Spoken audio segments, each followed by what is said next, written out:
Can't find an important WhatsApp chat? It may be archived. Follow these simple steps to locate hidden conversations and bring them back to your regular chat list.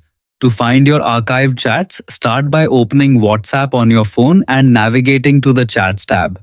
Once you're on the main chat screen, scroll all the way to the top of your conversation list.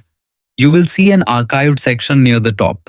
Depending on your version of WhatsApp, it may also display a number showing how many chats are currently stored there.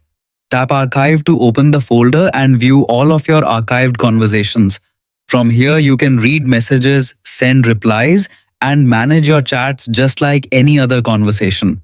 If you want to move a chat back to your main chat list, simply press and hold the conversation you wish to restore.